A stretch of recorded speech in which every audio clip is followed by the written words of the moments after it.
everybody, and welcome to Unit 4. This week we're talking about something that's very fun for me. One of my most favorite things to do in an organization is to do what we call organizational diagnostics and work with a team to try to find out why the team may not be performing up to the level that we expect them to. And this week we're talking about teams and team dynamics. So this is a really fun lecture for me, and I think a fun unit for all of you. One of the most important books I think you can read as a future HR leader or an organizational development coach or any type of organizational psychologist, even as a manager, is called The 5 Dysfunctions of a Team. The author lists the 5 primary reasons why teams don't function the way that they should, and the first is absence of trust. And I have found this to be probably the most prevalent reason that teams have performance issues. So in this lecture, I'm going to go over the 5 dysfunctions of a team first. I want to spend some time on this lecture talking about the 13 behaviors that if managers implement and use will build trust in their organizations. Okay, so let's go back just for a second to the 5 dysfunctions of a team. The first being absence of trust. The second being avoidance of accountability. So nobody holds team members accountable. Lack of commitment. This happens a lot in organizations, and I think it's going to be one of the challenges that managers face moving forward. There's less commitment to employees, and so in turn employees give less commitment to organizations. And the next is fear of conflict. So you may have a manager that doesn't want to call out an employee that's underperforming or coach an employee appropriately. And so those are the dysfunctions of a team. What I want to really focus on is not just telling you what is a dysfunction, but helping you with skills on how to fix it. And this is probably my most often trained course in my HR career, that and maybe the Myers-Briggs personality type or Four Lenses personality type, which we talked a little bit about earlier in the course. But this course is a Covey course. It's called Leading at the Speed of Trust. And what I really like about this course, especially when I'm training executives, is that it really puts a dollar figure to trust. Because sometimes I've dealt with executives that think, oh, this is just that hokey pokey HR stuff, or this is just this kumbaya, let's all feel good about each other, but they don't see the ROI, or they don't see the correlation between building trust in an organization and profitability. So one of the things about this Covey course is it has some very powerful videos that show that there's a correlation between trust in an organization and the speed of which an organization can move.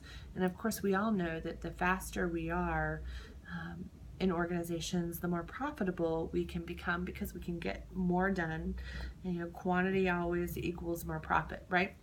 So one of the videos that they show in this Leading at the Speed of Trust is actually a hot dog vendor on the streets of New York City.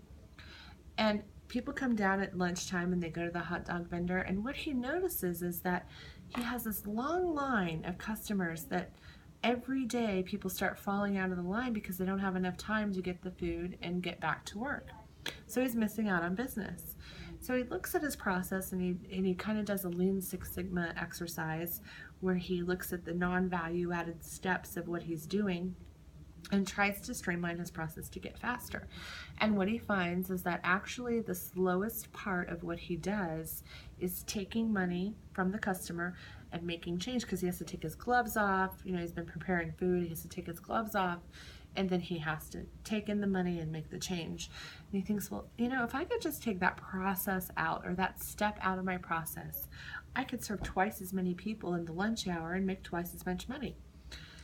So he starts to think about how he can do that, and he thinks, I'm just going to put a basket of money on my cart and say, pay and take your own change.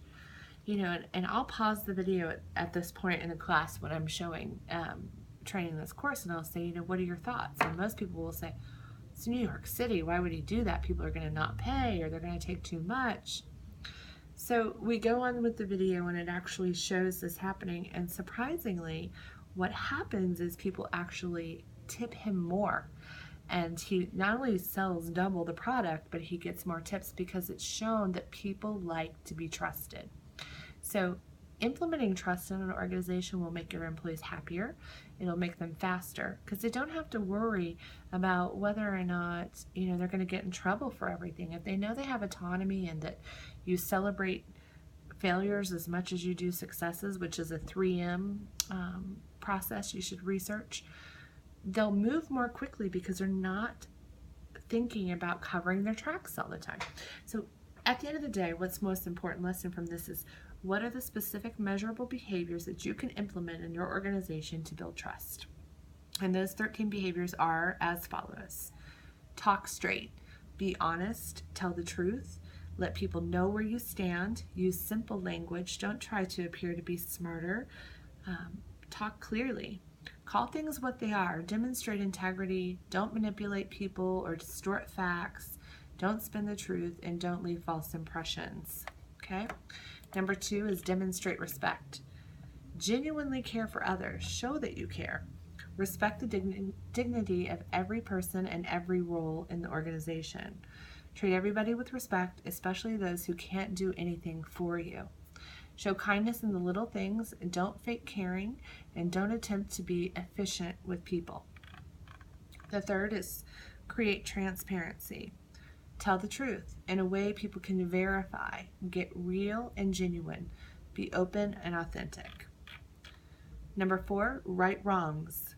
Make things right when you're wrong. Apologize quickly. Make restitution where possible. Number 5 is show loyalty. Give credit to others. Speak about people as if they were present.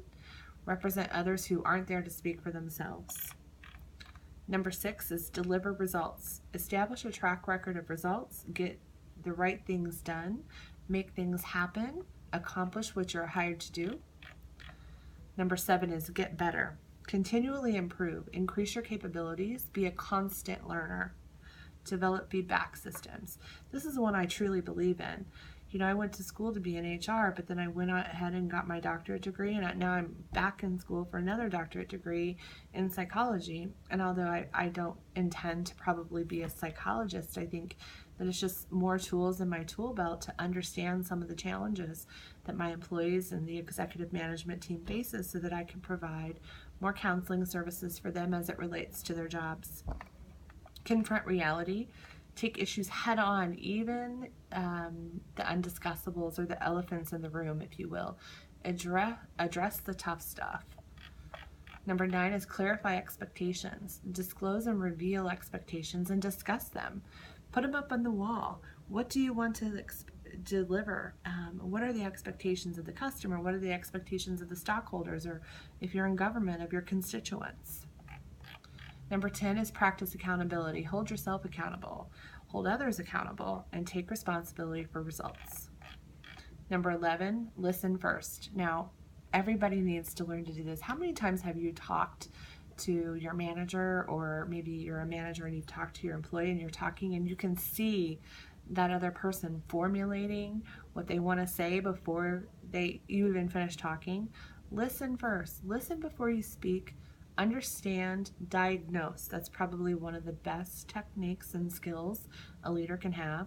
Listen with your ears and your eyes and your heart. Find out what the most important behaviors are to the people you're working with. Don't assume that you know what matters the most to others. Don't presume you have all the answers or even all of the questions. Number 12, keep commitments. Say what you're going to do and then do what you said you were going to do. And finally, number 13, which is often the most difficult for people, extend trust. Demonstrate a propensity to trust. Extend trust adamantly to those who have earned your trust. Extend trust conditionally to those who are in the process of earning your trust. And learn how to appropriately extend trust to others based on the situation, risk, and character competence of the people involved. But have a propensity to trust. That's the most important thing. Oftentimes I'll say to my labor groups or my unions, hey, I'm going to do this first. I'm going to reach out and show you that I trust you first in hopes that you'll learn to trust me as well. And it's a very powerful statement. They often look at me and smile. They hadn't heard that before, but it almost always works. We'll talk a little bit more about the dysfunctions on the discussion board this week. I might ask you some questions that you related to the other 5 dysfunctions and get some ideas from you about how you've overcome these dysfunctions of a team. Look forward to talking to you.